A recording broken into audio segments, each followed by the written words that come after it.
CCL में हमारी भोजपुरी दबंग्स को सपोर्ट करने के लिए। आज हम फाइनली तेलुगु वॉरियर से जीते, जबकि हम कई बार जीतते रह गए हैं। So it's a special day for Bhojpuri Dabanggs and special thanks to, आ जाओ सब लोग, आ जाओ मेरे पीछे, और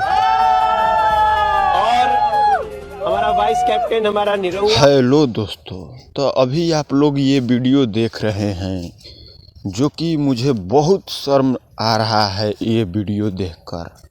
और इस वीडियो को देखते हुए खेसारी फैन को क्या बीत रहा है वो कमेंट करें। जो कि खेसारी लाल यादव को इस इमेज में दिखाया गया है, और ये अभी जो वीडियो चल रहा है, इस वीडियो में खेसारी लाल यादव को कूड़े की तरह ढकेल कर फेंक दिया गया है।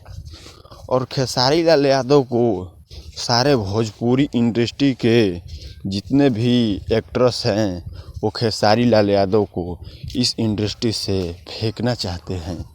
तो खेसारी लाल यादव के क्या कहना चाहते हैं कमेंट करें।